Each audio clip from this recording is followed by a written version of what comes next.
Assalamualaikum warahmatullahi wabarakatuh. Perkenalkan, saya Rifana Maiswara dari kelas 4B dengan NIM 2001025269, program studi pendidikan guru sekolah dasar. Di sini saya akan membuat video pembelajaran berbasis digital untuk memenuhi tugas media pembelajaran yang diampu oleh Ibu Kowiah MPD.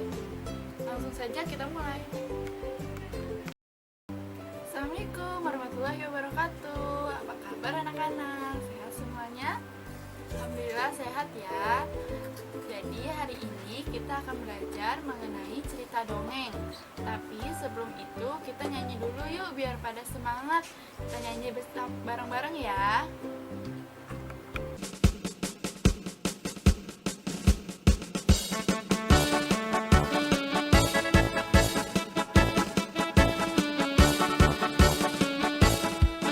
Mari kita jalan di tempat, berjalan dengan langkah yang tegap, tatapan lurus ke depan, sambil meluruskan barisan. Genggamlah tangan dengan kekuatan, katakan kami siap belajar. Menuntut ilmu dengan hati senang, mari bertepuk tangan riang. Genggamlah tangan dengan kekuatan, katakan kami siap belajar. Menuntut ilmu dengan hati senang, marilah makan tangan riang. Oke, gimana nih? Udah pada semangat belum? Harus semangat dong. Baiklah, kita mulai ya belajarnya. Perhatikan dan dengarkan dengan baik.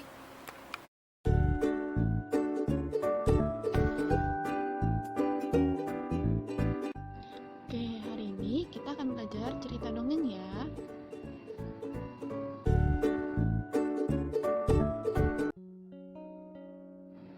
Pengertian dongeng. Dongeng merupakan sebuah cerita khayalan atau cerita yang tidak benar-benar terjadi. Pada umumnya, dongeng memiliki sifat menghibur dan mengandung nilai pendidikan. Dongeng ini sendiri dikarang dan diceritakan kembali secara berulang-ulang oleh orang. Cerita tersebut dibuat karena terinspirasi dari suatu peristiwa. Dongeng ini juga merupakan suatu warisan dari nenek moyang yang secara turun-temurun perlu untuk dilestarikan keberadaannya. Walaupun benar atau tidaknya, suatu dongeng tersebut perlu dipertanyakan kembali. Dongeng ini sendiri merupakan karya sastra yang dapat membangun sebuah karakter anak untuk belajar berimajinasi. Selain itu, dongeng adalah bentuk sastra lama yang menceritakan tentang suatu kejadian yang luar biasa terjadi di luar nalar manusia dengan penuh fantasi dan khayalan atau fiksi. Dongeng ini dianggap oleh masyarakat sebagai sesuatu hal yang tidak benar-benar terjadi di dunia nyata.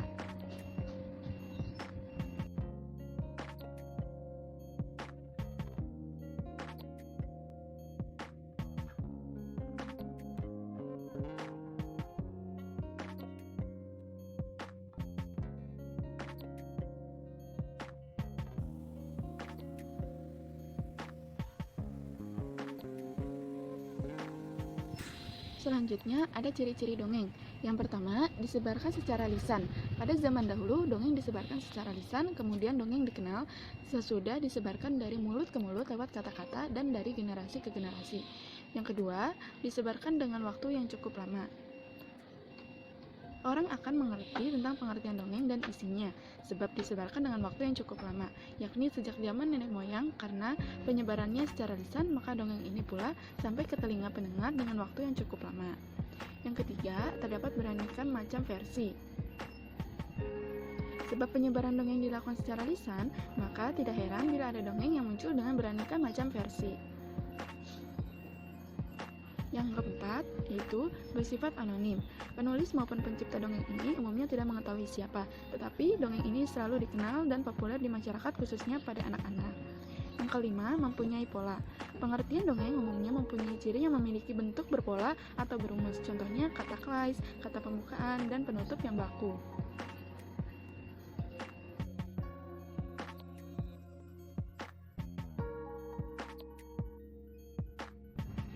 Ciri-ciri dongeng selanjutnya yaitu yang keenam, memiliki fungsi.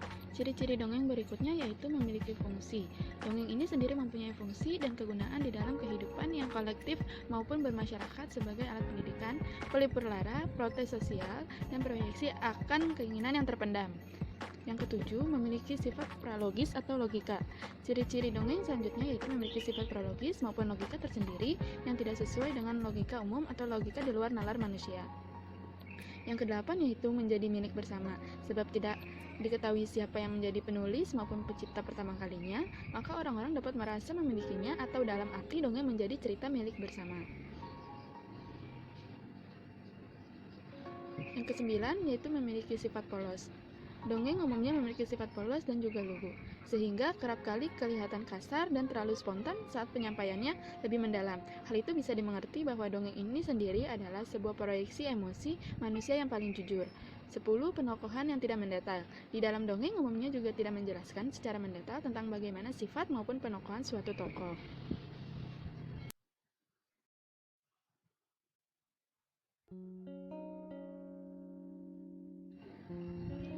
Selanjutnya ada struktur dongeng. Yang pertama ada pendahuluan. Pendahuluan ini merupakan bagian pengantar yang berada dalam sebuah dongeng. Bagian ini umumnya dibuat untuk menggambarkan secara ringkas isi cerita dongeng. Yang kedua yaitu ada isi peristiwa. Isi peristiwa merupakan bagian utama dan terpenting dalam satu dongeng, di mana isinya menggambarkan tentang kejadian secara berurutan. Yang ketiga ada penutup.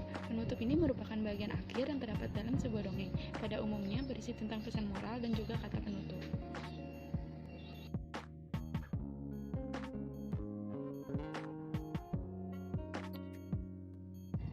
Selanjutnya ada unsur-unsur dongeng.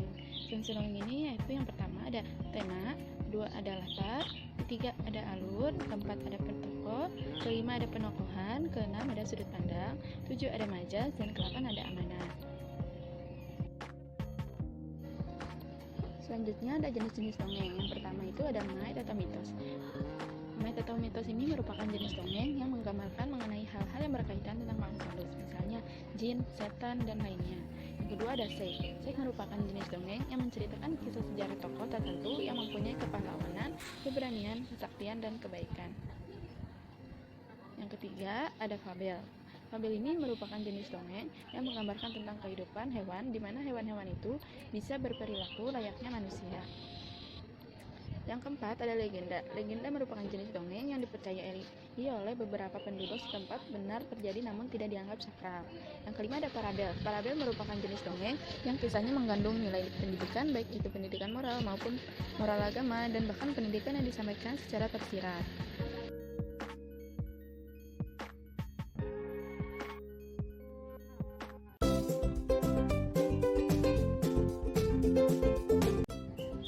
Seperti itu penjelasan dari saya mengenai cerita dongeng. Semoga dapat dipahami dan dimengerti ya oleh semuanya.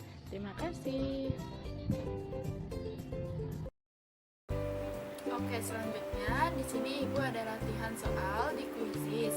Kalian kerjakan ya. Itu untuk melihat bagaimana pemahaman materi kalian tentang cerita dongeng ini. Oke?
saja video pembelajaran yang dapat saya sampaikan. Kurang lebihnya mohon maaf. Wabillahi taufiq wal hidayah.